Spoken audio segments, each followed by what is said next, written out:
नमस्कार विद्यार्थी मित्रांनो, मी प्राध्यापक डॉक्टर एम पी शेळके। आज आपण economics of development BA-SY semester 3चा युनिट फर्स्ट मधला 1.3 कन्सेप्ट ऑफ अंडर डेव्हलपमेंट हा घटक अभ्यासणार आहोत। यामध्ये मिनिंग ऑफ अंडर डेव्हलपमेंट आणि नेमकं अंडर डेव्हलपमेंट म्हणजे काय, अल्पविकसित किंवा विकसनशील राष्ट्र आपण त्याला म्हणू, किंवा थोडक्यात जे विकासाच्या मार्गावर आहे असे राष्ट्र किंवा विकसनशील राष्ट्र, उदाहरणार्थ भारत वगैरे असं, यांना अंडर डेव्हलप्ड कंट्री असं म्हणतात।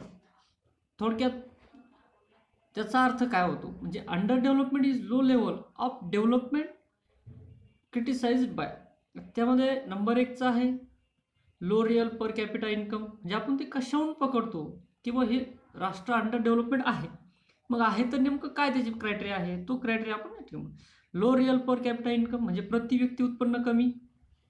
दुसरा आहे वाईड स्प्रेड पॉवर्टी म्हणजे व्यापक दारिद्र्य। लोअर लेवल ऑफ लिटरसी म्हणजे साक्षरतेची निम्न पातळी। त्यानंतर लो लाईफ एक्सपेक्टन्सी म्हणजे कमी आयुर्मान। त्यानंतर आहे संसाधनांचा उपयोग कमी, अंडर युटिलाइज ऑफ रिसोर्सेस म्हणजे ETC किंवा संसाधनाचा कमी उपयोग। म्हणजे ज्या अर्थव्यवस्थेच्या ह्या विशेषता असतात त्या अर्थव्यवस्था अर्धविकसित अर्थव्यवस्था असे म्हणतात। अंडर डेव्हलपमेंट म्हणजे काय, अर्धविकसित म्हणजे पूर्ण विकास न झालेल्या अर्थव्यवस्था म्हणजे अर्धविकसित असतात। आता यामध्ये ह्या ज्या अर्थव्यवस्था असतात ह्या लेवल ऑफ लिव्हिंग म्हणजे स्टँडर्ड लेवल किंवा एक डिसेंट लेवल आपलं त्या देऊ शकत नाही, हे राहणीमान आपलं उच्च देऊ शकत नाही। त्यानंतर डिस्पायर अँड मटेरियल डिप्रिवेशन म्हणजे याच्यामध्ये जे काही घटक आहे मानवी घटक, हा माणूस म्हणजे या अर्थव्यवस्थेतला हा मूलभूत गरजा भागवण्यामध्येच व्यस्त असतो, त्याच्यात त्याच गरजा पूर्ण झालेल्या नसतात। आता इन्कम क्लासिफाय आपण बघणार आहोत, त्याचं नेमकं 2020चं जे वर्ल्ड बँक आहे, आपल्या वर्ल्ड बँकना काही क्रायटेरिया ठरवून दिलेला आहे, म्हणजे तुम्ही नेमकं किती उत्पन्न असल्यावर तुम्ही त्या कंट्रीला अल्पविकसित राष्ट्र बनसाल किंवा किती उत्पन्न असल्यावर ते विकसित राष्ट्र आहे, हे आपण यावरून पाहणार आहोत। मग त्यामध्ये लो इन्कम आहे, लोअर मिडल इन्कम आहे, अप्पर मिडल इन्कम आहे आणि हाय इन्कम आहे। आता लो इन्कम जे आहे, आता हे US डॉलरमध्ये आपण दर्शवलं आहे, म्हणजे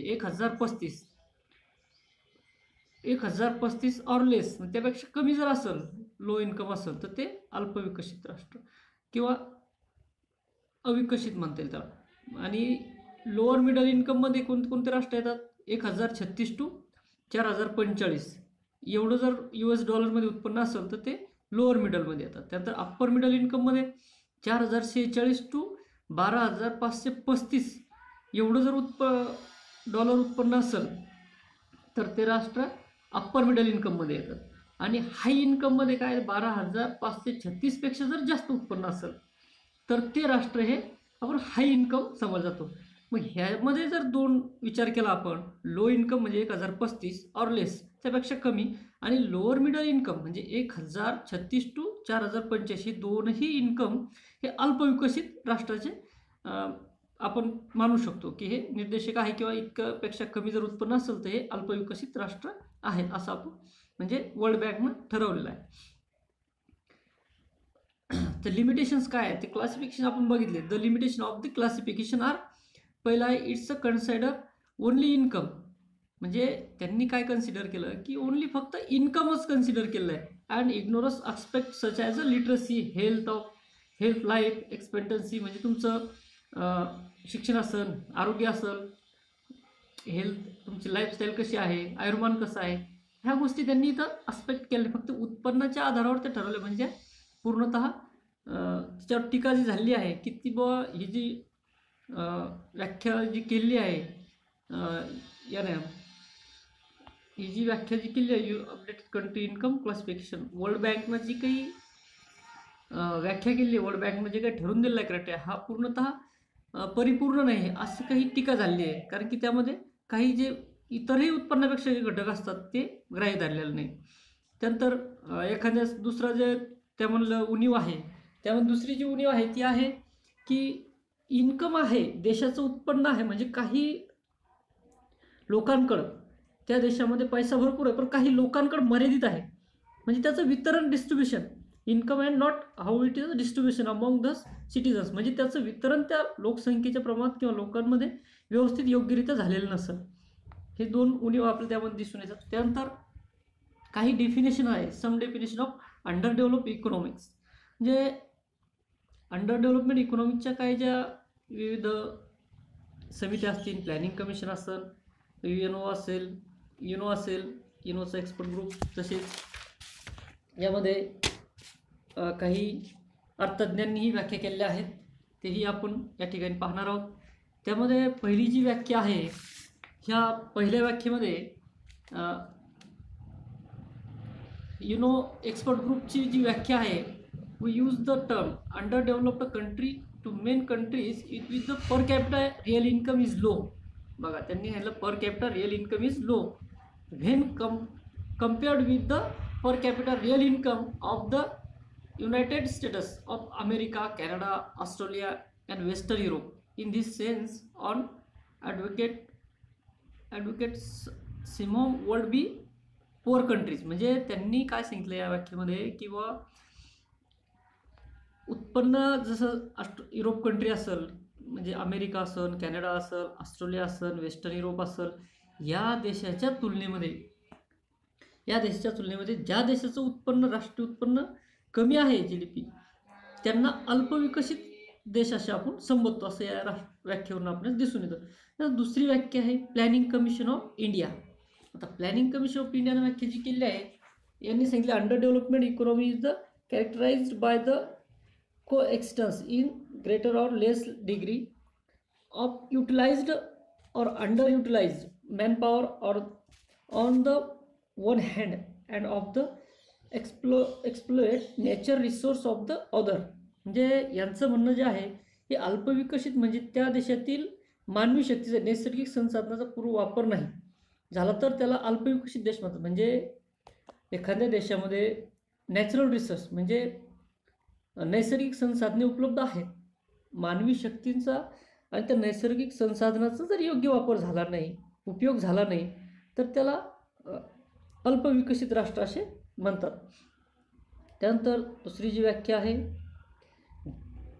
जॅकब वेबनर यांनी अशी व्याख्या केली आहे, पोटेन्शियल रिस्पॉन्स म्हणजे गुड पोटेन्शियल रिस्पेक्ट दाखवलं यांनी. More capital, more labour, on more visible natural resource or all this to support its a present population higher level of living. म्हणजे यांनी सांगितलं आहे, विकास करण्याची संभावना सर्वाधिक असते म्हणजे भांडवल, लेबरचा जास्त प्रयोग कराल, नैसर्गिक संसाधने म्हणजे श्रम, भांडवल आणि उपलब्ध नैसर्गिक संसाधने यांचा वापर करून ते देश विकास करू शकतात, त्या देशांना अल्पविकसित देश म्हणतात. म्हणजे श्रम असेल, भांडवल असेल किंवा उपलब्ध जे नैसर्गिक संसाधनं असेल देशामध्ये, या सर्वांचा वापर करून जे देश वापर करून विकास करू शकतात, त्या देशांना अल्पविकसित देश म्हणतात. ही जॅकब वेबनर यांची व्याख्या आहे. त्यानंतर आपण चौथी व्याख्या जी अभ्यासणार आहोत ती आहे MP टोडारो. आता MP टोडारो यांनी या ठिकाणी जी व्याख्या केली आहे ती वेगळ्या याच्यातून आहे.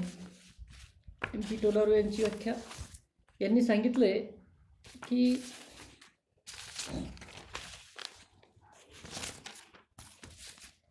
जीवनस्तर, निम्न जीवनस्तर, निरपेक्ष निर्धनता, निम्न प्रतिव्यक्ती उत्पन्न, निव्वळ उपभोग स्तर, बेकार म्हणजे त्याला आपण स्वास्थ्य सेवा जी आहे ती आपली खराब बेकार स्वास्थ्य सेवा, उच्च मृत्यूदर असेल, विदेशी अर्थव्यवस्थेवर निर्भरता असेल,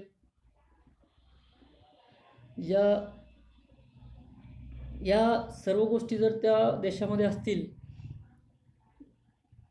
म्हणजे low level of living, absolute poverty असेल, low per capita income, low consumption level, poor health म्हणजे आरोग्य कमी, सर्व्हिस हेल्थ सर्व्हिसेस म्हणजे गरीब म्हणजे बेकार चांगल्या असं हेल्थ सर्व्हिसेस नसेल, हाय डेथ रेट असेल, तुमचं मृत्यूदर जास्त असेल, हाय बर्थ रेट असेल, लोकसंख्या वाढ दर जास्त असेल, डिपेंड ऑन फॉरेन कंट्रीज, आणि तुम्ही दुसऱ्या फॉरेन कंट्रीवर जर हे असाल, निर्भर असाल, तर अशा देशाला किंवा अशा अर्थव्यवस्थेला आपण अल्पविकसित अर्थव्यवस्था असे म्हणतो. त्यानंतर पाचवी जी व्याख्या आहे ही गुन्नार मिडाल यांची आहे. त्यांनी undeveloped country is that country in which there is a consolation of numbers undesirable conditions or work and life, output, income and level of living are low. म्हणजे तुमचं आउटपुट कमी असेल, उत्पादन कमी असेल, income and level of living are low म्हणजे तुमचं उत्पन्न आणि उत्पादन कमी असेल, many modes of production, attitude and behaviour, तिथली वागणूक, ॲटिट्यूड तुमचा तिथल्या लोकसंख्येचा, पॅटर्न्स आर डिसॲडव्हान्टेजेस म्हणजे ते प्रतिकूल असतं मग त्या अर्थव्यवस्थेला, असं त्यांनी या ठिकाणी सांगितलं आहे. अनफॉर्च्युनेबल इन्स्टिट्यूशन म्हणजे तिथल्या काही संस्था असतील, ह्याही अर्थव्यवस्थेसाठी अनुकूल नसून त्या प्रतिकूल असतील. There is a general cases relationship among all these conditions म्हणजे भरपूर अशा शक्ती आहेत त्या एक जागी होतात किंवा अंडर डिझायरेबल म्हणजे नको असल्या, त्यामध्ये आउटपुट, इन्कम म्हणजे उत्पन्न आणि राहणीमानाचा दर्जाही थोडक्यात म्हणजे उत्पादन जीवस्तर कमी असणे व लोकांच्या ॲटिट्यूड किंवा वागणुकीत आणि अशा काही संस्था प्रतिकूल असतात, त्याला अल्पविकसित अर्थव्यवस्था असे म्हणतात, असं गुन्नार मिडाल यांच्या व्याख्येतून आपल्याला दिसून येतं. त्यानंतरची जी व्याख्या आहे त्या व्याख्येतून आपणास त्यानंतर 6वी जी व्याख्या ती ऑस्कर लांगे यांची आहे. आता ऑस्कर लांगे यांनी यामध्ये under developed economy is economy in the available stock of capital म्हणजे बघा भांडवल तुमचा आतापर्यंतच्या व्याख्या पाहिल्या आपण त्यात अवेलेबल स्टॉकचा उल्लेख नव्हता, परंतु या ठिकाणी काय आहे अवेलेबल स्टॉक ऑफ कॅपिटल म्हणजे तुमचं भांडवल किती आहे, साठा, goods is not a sufficient to empty the available labour force. बघा on this basis of modern technique of production म्हणजे त्यांनी सांगितले की अल्पविकसित अर्थव्यवस्था ती अर्थव्यवस्था आहे जिच्या वर्तमान स्टॉक म्हणजे साठा, भांडवलाचा साठा म्हणजेच एवढी कमी भांडवल आहे की ते उपलब्ध नैसर्गिक साधन आहे त्यांना आधुनिकतेत बदलण्याचा असमर्थ म्हणजे जे उपलब्ध साधन सामग्री आहे ते आधुनिकतेमध्ये बदलण्यासाठी अकार्यक्षम आहे, त्याला अल्पविकसित अर्थव्यवस्था असे त्यांनी सांगितलेलं आहे. त्यानंतर आपण यामध्ये बघणार आहोत की analysis of definition and under develop economy. Under develop इकॉनॉमीमध्ये आपण नेमकं अनालिसिस केलं तर काही ज्या डेफिनेशन्स आपण बघितल्या अभ्यासल्या त्यामध्ये आपण बघणार आहोत.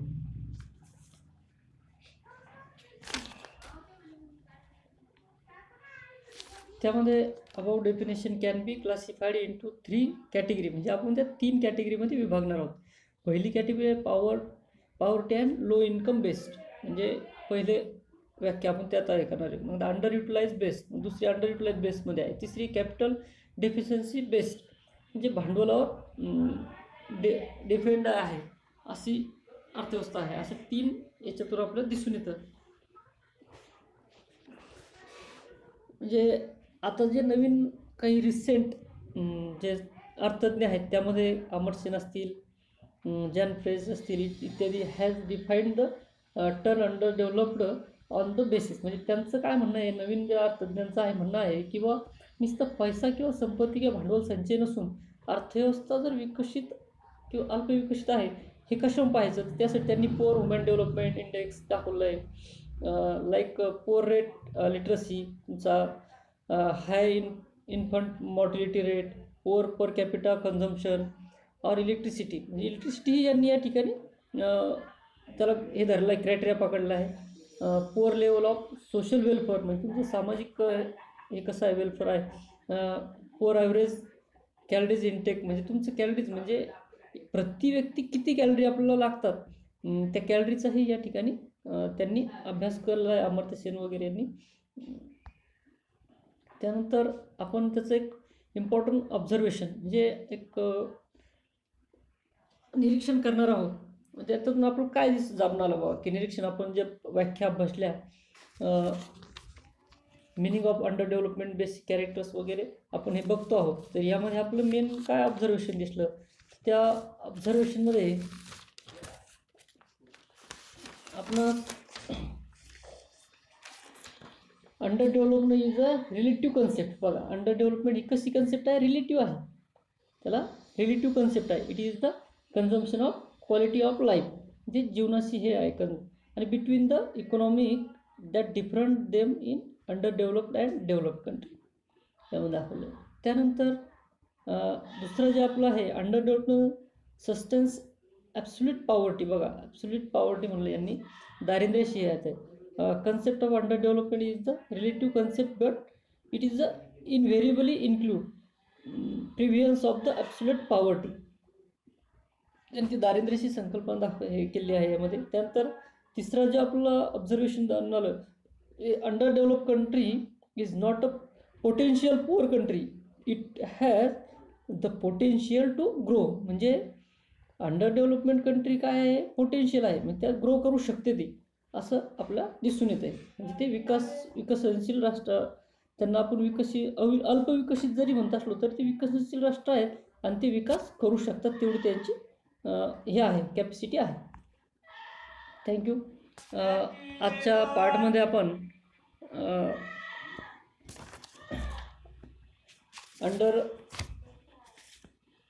Under development, meaning of under development he concept अभ्यासली. यामध्ये आपण याच्या जो समोरचा भाग आहे तो आता सस्टेनेबल डेव्हलपमेंट असेल किंवा अंडर डेव्हलपमेंट इकॉनॉमिक्समध्ये कोणकोणते अडथळे आहेत हे नेक्स्ट पार्टमध्ये आपण पाहणार आहोत. त्यानंतर याची काय जी कॅरेक्टरीज आहेत म्हणजे वैशिष्ट्य काय आहे हेही आपण नेक्स्ट पार्टमध्ये पाहणार आहोत. त्यामुळं आज जे अंडर डेव्हलपमेंट कंट्री आहे हा पार्ट आपण पूर्ण झालेला आहे. धन्यवाद.